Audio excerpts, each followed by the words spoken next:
Hi friends, welcome to Fabulous Chef. So இன்னைக்கு நம்ம வீடியோல ஒரு சூப்பரான mac and cheese எப்படி பண்றதுன்னு பார்க்கலாங்க. இது ரொம்பவே ஒரு டேஸ்டியான ரெசிபி. சோ அதுக்கு தேவையான பொருட்கள் பார்க்கலாம். நான் இன்னைக்கு ஒரு பாக்கெட் அளவுக்கு பாஸ்தா எடுத்துர்க்கேன். 100 கிராம் அளவுக்கு வெண்ணெய் எடுத்துக்கோங்க. 100 கிராம் அளவுக்கு கவுடா சீஸ் எடுத்துக்கோங்க. 100 கிராம் அளவுக்கு செடார் சீஸ். அது கூடவே 200 கிராம் அளவுக்கு மொசரல்லா சீஸ் எடுத்துக்கலாங்க. இப்போ ஒரு பாத்திரத்துல தண்ணி எடுத்துக்கலாம். அந்த பாஸ்தா மூழ்கிற அளவுக்கு தண்ணி வெச்சுக்கோங்க.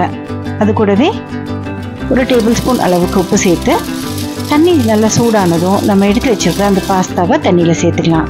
பாத்தீங்கன்னா அந்த பாஸ்தா கம்ப்ளீட்டா தண்ணியில மூழ்கிற அளவுக்கு தண்ணி வச்சுக்கணுங்க. அந்த பாஸ்தா வேகிறப்பவே அந்த தண்ணியில உப்பு கரெக்டா இருக்கான்னு செக் பண்ணிக்கோங்க.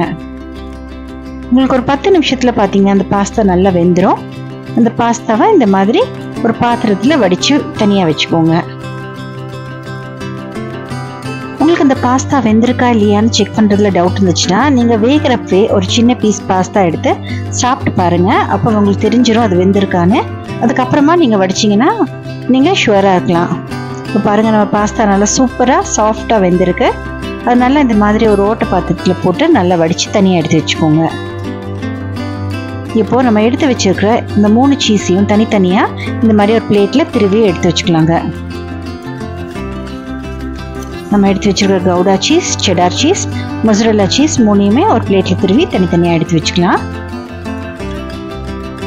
இப்போ நம்ம சாஸ் ரெடி பண்ணிடலாங்க. இப்போ ஒரு நான்ஸ்டிக் பேன் எடுத்துக்கோங்க. அதில் நம்ம எடுத்து வச்சிருக்கிற வெண்ணெயை சேர்த்துக்கலாம். அடுப்பை நல்லா ஸ்லோவில் வச்சு அந்த வெண்ணெயை நல்லா மெல்ட் பண்ணிக்கலாம். அதில் ஒரு 3 டேபிள் ஸ்பூன் அளவுக்கு மைதா மாவு சேர்த்துக்கோங்க. அதை ஒரு 2 நிமிஷம் நல்லா கட்டி இல்லாமல் ரோஸ்ட் பண்ணிக்கோங்க.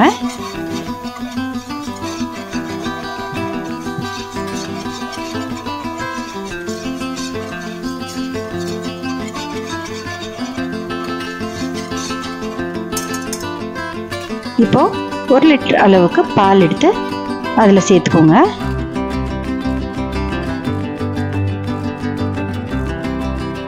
இதுக்கு காய்ச்சின பால் தான் யூஸ் பண்ணணும்னு அவசியம் இல்லைங்க. ஏன்னா திருப்பி நம்ம பாயில் பண்ண போறதுனால காய்ச்சாத பால் கூட நீங்க யூஸ் பண்ணிக்கலாம்.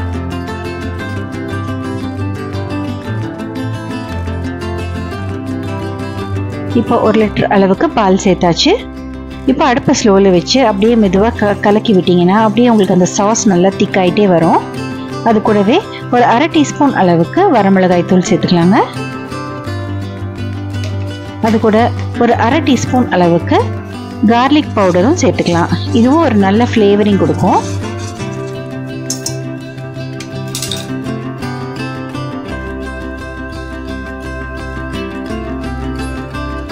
இப்போ நம்ம கார்லிக் பவுடரும் சேர்த்தாச்சுங்க.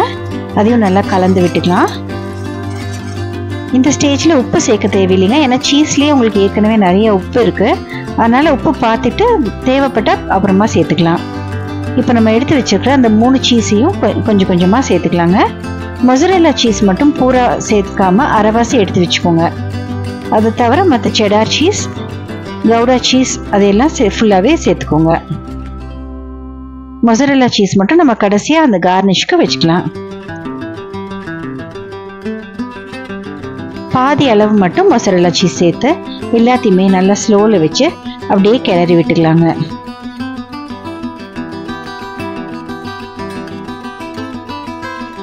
இப்போ பார்த்தீங்கன்னா நம்ம எடுத்து வச்சுக்கிற சீஸ் எல்லாமே சேர்த்தாச்சு. இப்போ அடுப்பை நல்லா ஸ்லோவில் வச்சு இந்த மாதிரி அப்படியே கிளறி விட்டிங்கன்னா உங்களுக்கு அந்த சீஸ் எல்லாம் நல்லா மெல்ட் ஆகி ஒரு நல்ல க்ரீமி சாஸ் கிடைக்குங்க.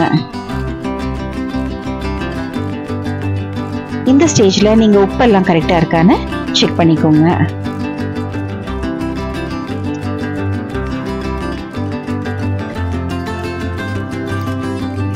இப்போ நம்ம எடுத்து வச்சிருக்கிற அந்த பாஸ்தாவை சேர்த்துக்கலாங்க.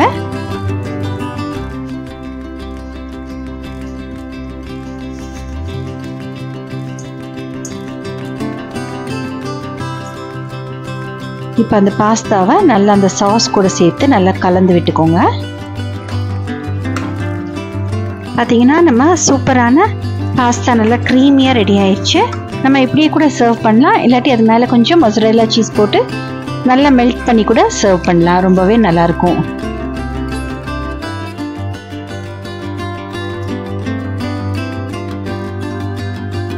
ஸோ இப்போ பாருங்கள், நம்ம பாஸ்தாவும் அந்த க்ரீம் சாஸையும் நல்லா கலந்து விட்டாச்சு.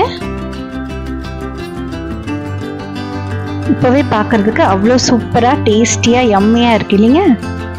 ஓகே, வாங்க அப்போ அடுத்ததாக அந்த சூப்பரான மேக் அண்ட் சீஸை நம்ம ஒரு பவுலில் ட்ரான்ஸ்ஃபர் பண்ணி அதுக்கு மேலே மொசரெல்லா கோட்டிங் கொடுத்துடலாங்க.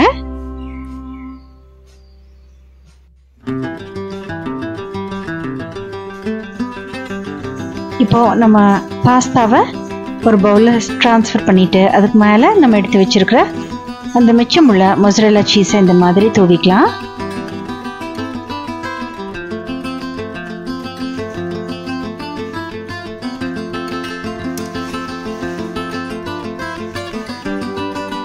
உங்ககிட்ட மைக்ரோவேவோ இல்லாட்டி அவன் எதில் வேணாலும் நீங்கள் அதை வச்சு அப்படியே ஹீட் பண்ணி அந்த மொசரெல்லா சீஸ் கம்ப்ளீட்டாக மெல்ட் ஆகிற வரைக்கும் அவனில் ஒரு 10 நிமிஷம் வைங்க.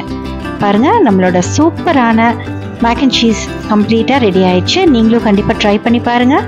ட்ரை பண்ணி பார்த்துட்டு உங்கள் கமெண்ட்ஸ் எனக்கு சொல்லுங்கள். உங்களுக்கு இந்த வீடியோ பிடிச்சிருந்தா லைக் பண்ணுங்கள், கமெண்ட் பண்ணுங்கள். ஃபேபுலஸ் ஷெஃப்க்கு கண்டிப்பாக சப்ஸ்கிரைப் பண்ணுங்கள். இன்னொரு இன்ட்ரெஸ்டிங்கான வீடியோட உங்களை சீக்கிரமாக சந்திக்கிறேன்.